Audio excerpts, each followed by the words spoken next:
Hello, you two. We hope you're all right, and we really hope to see you soon. We just wanted to say how proud we were of all of you.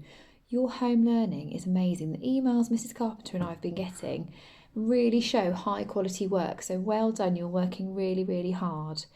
But we've got to keep it up, and hopefully it won't be for too long, and we'll see you all soon.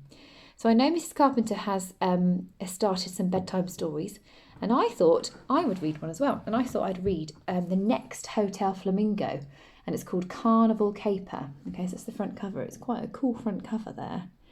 And then on the back, I'm going to read the blurb to you, and then I'll show you. It says, "It's carnival time on Animal Boulevard, and Hotel Flamingo is all set to join the party. But Anna and her team have their work cut out when the nocturnal animals come to stay. The biggest rock group on the planet. Can Anna keep every guest happy and still make the biggest splash at the carnival?" And these are the nocturnal animals. They look a bit high maintenance there, don't they? We'll see what happens. So I'm just going to read a couple of chapters to you, and then I'll upload it onto YouTube, and then I'll read the next and upload them another time. So here we go. Chapter 1, Carnival Calling. Anna watched on as T-Bear and Stella decorated the front of Hotel Flamingo with giant feathery flamingos and shiny green palm leaves. Summer was officially over, but for the creatures of Animal Boulevard, there was always something to celebrate. The highlight of autumn was the carnival, and as it was her first time, Anna was keen to make a splash. "More flamingos, do you think?" she said. "I suppose you can never have too many," said T-Bear. The carnival was seen as the last hurrah before winter set in. It was a celebration of life, a huge parade with exciting music and wonderfully exotic food.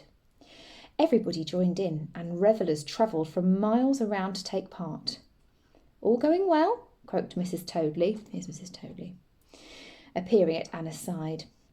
Mrs. Toadley was a carnival director, and it was her job to ensure Animal Boulevard looked as wonderful as possible. At this time of year, she never sat still, not even for a second. "Your display is looking mighty fine." "Thank you," said Anna. "I thought we'd go for a pink theme." "I noticed," said Mrs. Toadley, laughing. "I saw it from the other side of town." "Really?" said Anna, not sure if that was a good thing or a bad thing. "Too much, do you think?" "There's no such thing as too much," said Mrs. Toadley.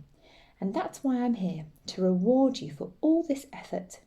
You've made such a big impression on everybody that I thought Hotel Flamingo should lead the parade."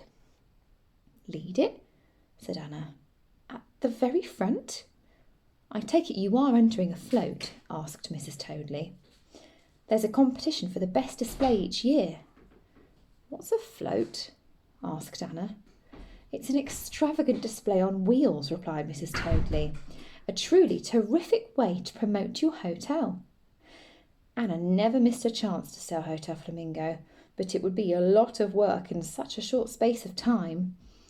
"I'd have to ask the other staff to help," she said. "And don't forget it, if your float wins, you'll get a golden palm," said Mrs. Toadley. "It's a mighty fine honour." T-Bear climbed down from the ladder with giant flamingo wings draped over his shoulders.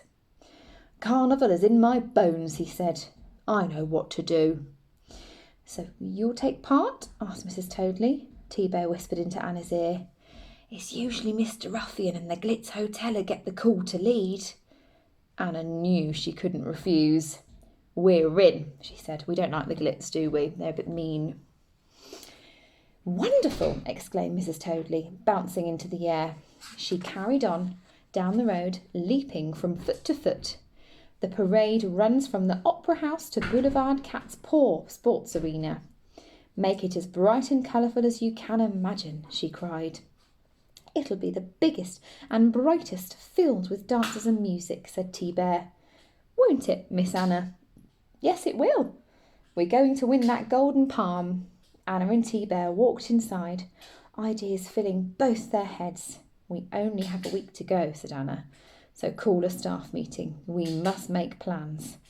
I'll ask Mrs. Figranti and her flamingos to join us. Brilliant idea, said T-Bear, clapping his paws together. He did a little dance. This is going to be the greatest carnival ever seen.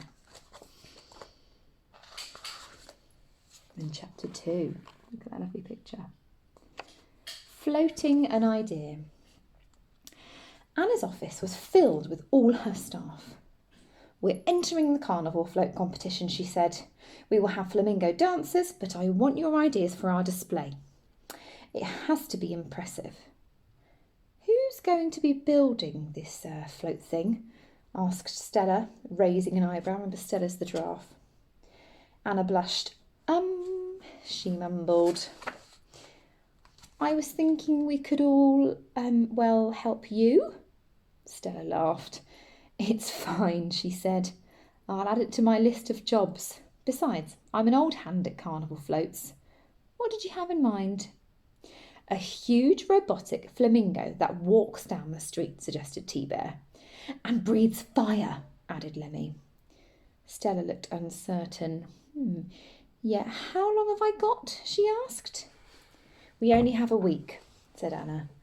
I'm not saying it can't be done, said Stella, but... A magnificent towering squid scone, declared Madame Le Pig. We should celebrate our hotel's piece de la resistance. Good thinking, said Anna, keeping the chef on side. Let's keep these ideas coming, but also remember how long we have to make it. You know, said Stella, rubbing her chin, I actually do like T-Bear's idea. Really? Said Anna. A giant flamingo?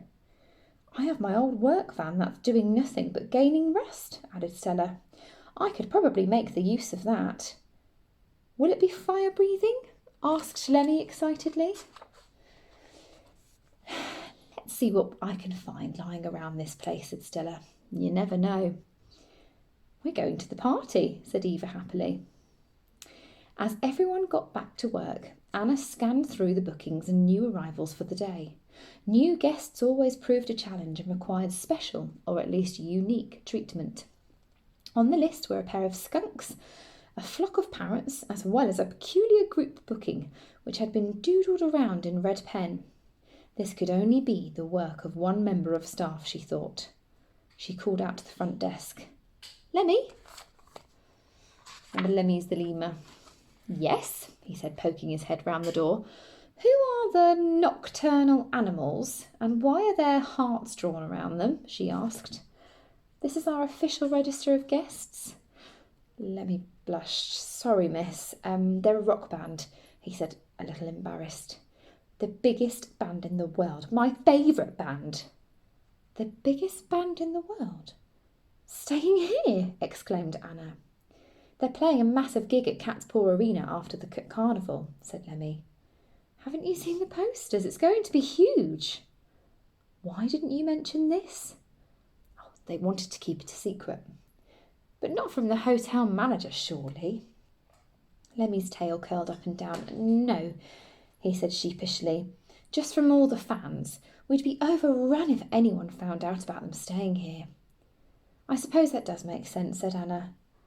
So what time are the band arriving?